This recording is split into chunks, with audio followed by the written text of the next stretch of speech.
G'day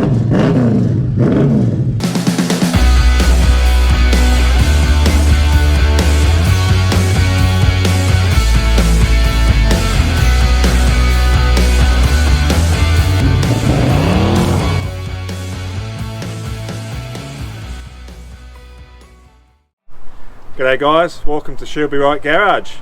As promised, we've got Paulie here helping out today, namely because it's his vehicle we're working on. Tell us what it is, Paulie. Welcome. You are looking at a well-loved 1984 Landcruiser BJ42 LX. This was a run-out model of this series. Right before they released the 60 series, they produced a up-spec model of the beloved 40 series with 6 forward-facing cloth trim seats, chrome tubeless wheels, and luxury upon luxury 3 windshield wipers instead of these standard 2. And that's usually a bit of a giveaway, isn't it, Paulie? It is a way you can spot these from the crowd, and that's what happened when I bought this one. It actually only had 2 windshield wipers on it at the time, but I saw that it had the capability for the coveted 3. So you saw the third little hole, did you? Yep. And you realised Yep. it was something special. Now these also came with a decal pack, didn't they? This particular one came with a pretty unique kind of 4x4 diesel Mustang themed pack with the Wild Horse logo on the side. I think that might have been a dealer add-on. I don't know the history of that one. If you know something about decal packs on these, feel free to add that in the comments. Yeah, it's not well loved lately, but we're hoping to change that. Well, we're planning to get it registered quite shortly actually, aren't we? That is the plan. We're going to try and put it on the road as a historic vehicle. And now this kind of registration that we're going to do isn't going to be a full restoration kind of registration. It is to keep the current patina and to basically have it as a maintained vehicle, isn't it? Correct, yeah. We're looking for a mechanically solid vehicle that is not afraid to show its age. Much like you, Mikey. Thanks, Paulie. It's always a pleasure having you on the show, man. So, Paulie, correct me if I'm wrong, but some of these later models came with a 5-speed as opposed to a 4-speed and power steering, is that right? No, you are correct, Mike. The later models came standard with power steering and 5-speed manual transmission. They were also standard with front disc brakes and the rear drums. So that would make this particular sample, being a late model, quite desirable then, wouldn't it? Yes, I would think so. This would be one of the more collectible ones, having all the modern conveniences, yeah. Of the 80s. Yeah, it also came standard with air conditioning. Now that's got to be rare for one of these. It is pretty rare in these, yeah. This one came from the factory with AC, so down the road we may even try and get that up and running. We'll see how we go. Paulie, the engine for this, do they have matching numbers to the body or chassis on these models? They are matched to the body on these, yeah. So there is a plate that denotes the engine number.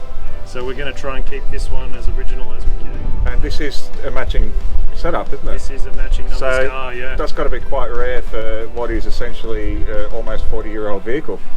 Yeah, I would think so. Yeah, it's the reason I snapped it up when I did was all of the above. It had a complete interior and the matching numbers. So because a lot of these Landcruisers of the era were always on farms, weren't they? So when something broke, they weren't necessarily replaced with a genuine part. They had all sorts of different things that were done to make it happen. Now this particular example looks fairly original, doesn't it? Yeah, it does look very original. In fact, when I got it, it came complete with a selection of spent ammunition in the footwell. So this was a much-loved farm car.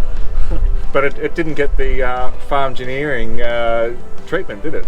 No, well, what actually happened with this vehicle was it was parked up by a previous owner and then purchased from the owner that I bought it from. And he assured me that when he got it, it was in running condition, but due to family commitments, he hadn't been able to further the project. Okay, so we've got claims that this is a running vehicle. We're going to try to run this later today. Yep. Now, just one more thing that I'd like to question you about with the LX is that because they have a rear seat, does that make the bodies unique? The actual body shell itself? Yes, it does. The body shell itself is unique in this line. It contains captured nuts for a very special seat arrangement and interior trim for the rear, which wasn't common on these. Okay, so whilst you can actually modify a regular Land Cruiser to look like an LX, there are certain things that we can look for on these models, isn't there? That is true. So I think that we is might true. show some of the viewers some of these things Yeah. as well, because I think that'll be quite interesting. There's probably quite a few people that are interested in these LX models and would like to know what the actual differences are, and prior to meeting you I didn't even know they existed, so I find it quite fascinating.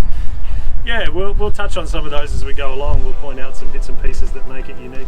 Absolutely. Well, on that note, guys, we've had a good look over the vehicle. Why don't we try to get it running, eh? Let's Let's get involved. Should be right. She'll be fucking right. Alright, Paulie, so what kind of diesel motor is in one of these? So these came standard with a 3.4 litre 3B diesel. It's a 4-cylinder. To get it running today, we're going to look at checking the oil level, see if there's any oil still in the crankcase. We're going to pop out the glow plugs and just drip a little bit of light oil into the cylinders just to free up the rings in the cylinder wall. Just let that soak in. And Paulie, being a diesel, do you also need to prime the injector pump? It's probably not bad practice to just make sure we've got diesel fuel coming up to the injectors. So we'll unscrew the lifter pump that's attached to the side of the fuel pump, and we'll try and prime it through and get a bit of fresh diesel coming through. And how long do you reckon till this is run, Paul? I've had this for 10 years, it hasn't run in that time. It's been in storage. The person I bought it off hadn't run it in a number of years either. He claimed to have had it for 10 years and bought it as a running concern, and then it had kind of gotten away from him. So Well, let's see if we don't have a bit of success today then, shall we? Let's give it a go. It's probably been 20 years, yeah. Let's see what this oil's like. Yep.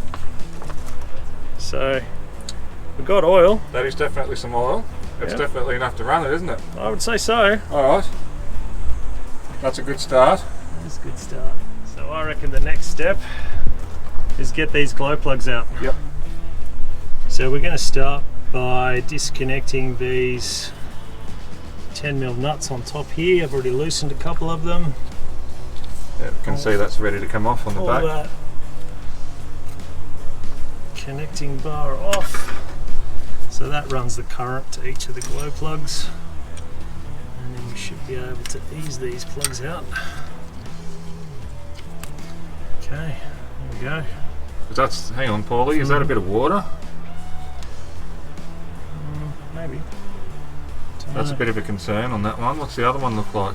There's a little bit rusty on the top of that one, but yeah. That one on number 2 definitely looks like it's got a bit more Corrosion on it. corrosion. That's a bit of a concern. Oh well, we'll push on. Okay, that's number 4. So let's have a look at these 4, Paulie. Are they in order? They're in order from 1 to 4 there. So number 2 looks like it's got a bit of corrosion, but the other 3 look okay, don't they? Yeah, the other 3 look okay. The tips of them look alright. Looks sort of okay. We'll see how we So, go. Paul, what would explain that kind of appearance? Are we having concerns that there's maybe a head gasket gone, or a cracked block, or head? What's Look, could be anything at this point. You know, we know very little about what's actually going on with this vehicle. We know very little history. We've got a little bit of hearsay to go on, so we're just going to keep digging and we'll see what we find. So, Paulie, we're having a few concerns, obviously, with the potential for this water coming in there. Do these have any issues with head gaskets, or are they prone to any issues over the years? Look, to my knowledge, no more so than other small diesel engines. They're pretty simple engines. I've heard it said that Land Cruisers are the cockroaches of the automotive world. They're not very evolved, but pretty hard to kill. So Sounds like us.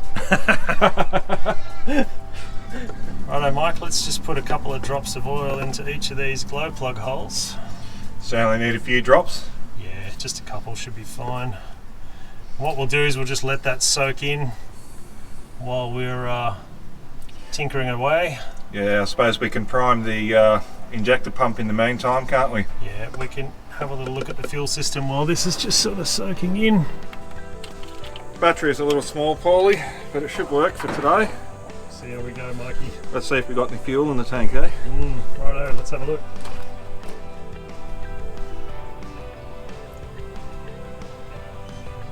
Oh, look at that. We're not going to Melbourne, but we've got a little bit of juice in there. We've got enough to do the job. Let's do it.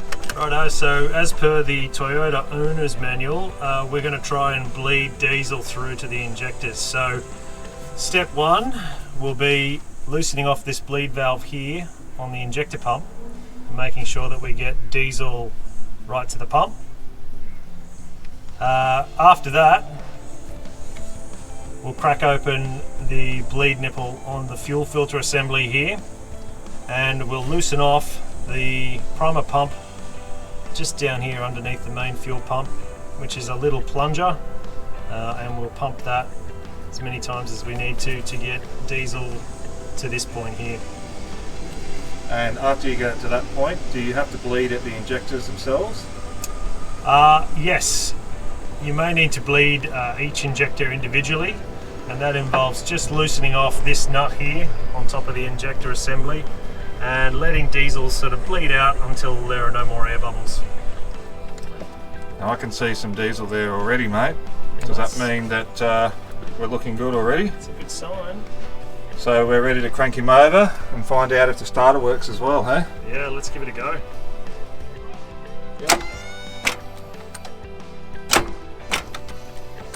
Oh dear. That's not promising at all. Do we have a seized motor?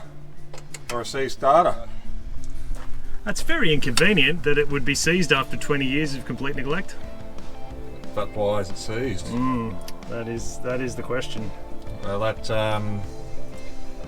water, that rusty looking glow plug doesn't fill me with confidence. No, it is an issue of concern, I will give you that.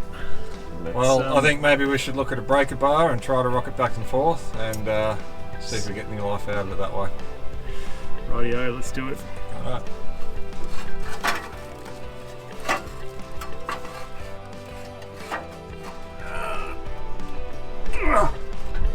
Well, we cannot get this to budge. Well, that's a pretty bloody deflating feeling there, Paulie. We're going to take a break and think of plan B. There's always a plan B. We'll regroup. We'll get back to you.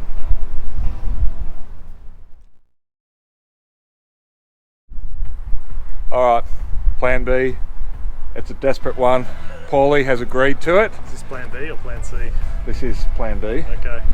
We need to try to unseize this motor before we can do anything else.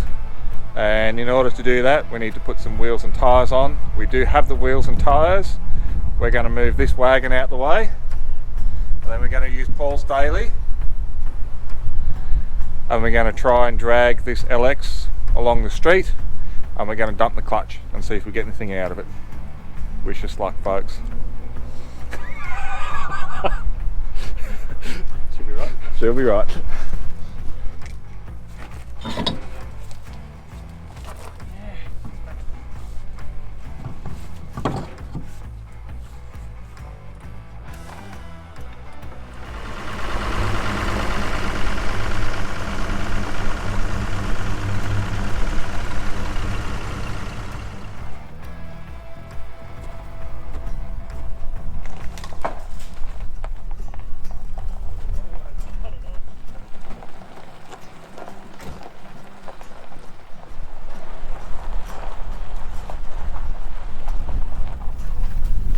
Monumental failure because we've got no fucking clutch. Couldn't put the bastard into gear. Motherfucker. Oh fuck, so it means the master or slave is gone. Yep. Which means We're out of options. we drag it up and if it doesn't work, she's fucked. We've got to take him out. Let's do it. Wouldn't you rather just get the clutch running and then we can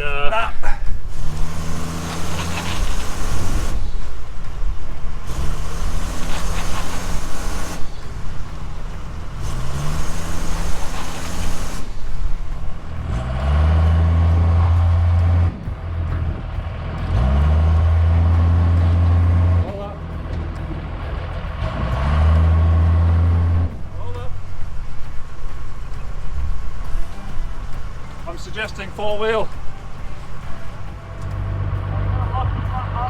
That helps. Okay, we're in 4-wheel. Last roll of the dice.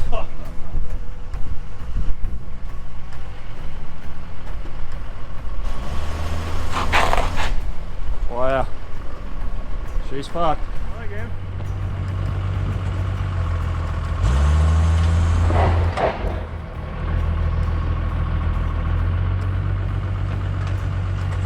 Keep trying.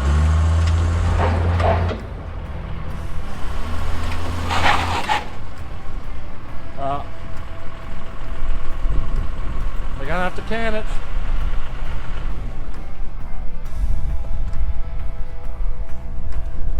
Fucking hell. That was a valiant effort, dude. We tried.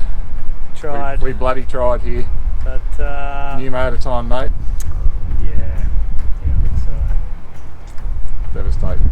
That is a bit devastating. I got to be honest. I'm a bit pissed off, but Now we know. now we know. We know we got some work ahead of us for Rego. Oh yeah. Oh, commiserations, Paulie. We tried our best today, mate. We just couldn't get this thing to run. This is the first time we haven't got an engine to run on She'll Be Right Garage, so you now wear that special honour. Congratulations. Thank you for trying to She'll Be Right it for me, Mike. But clearly tried, mate. this was beyond even your superpowers. So, Indeed. So on that note, guys, we will be back with this LX. Paulie does want to get it registered. We're going to have to... we haven't given up. No, it's coming back. It may take a few weeks before we get back into it, so we're going to look at either rebuilding this motor or putting another motor in there. If we can either buy one or use one of Paulie's other motors. He's got a good bottom end hiding out there somewhere, so we may do a mix and match. We'll let you guys know as it happens. So very disappointing for Paulie's benefit, unfortunately. We didn't get it going today. Sorry guys, catch you on the next one. See you next time. Cheers. She'll be right. She'll be right. You can fuck off now.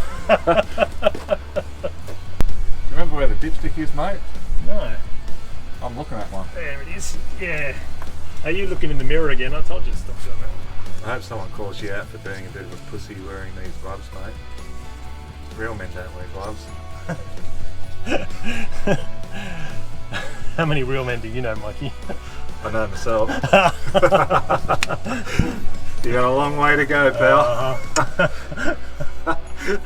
I think it's better at this point if I stay silent on the subject. Yeah, I'm sure it's a wonderful view. The banter, yeah. Oh. I'd be really insulted by that if I didn't have so much rust in my ear hole right now. That's perfect. Look at that shit. I love it.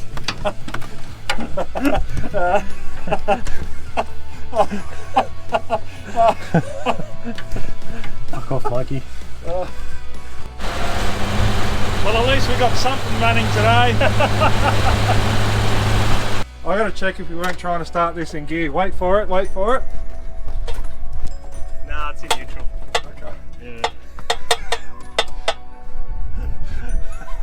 That would have been funny though.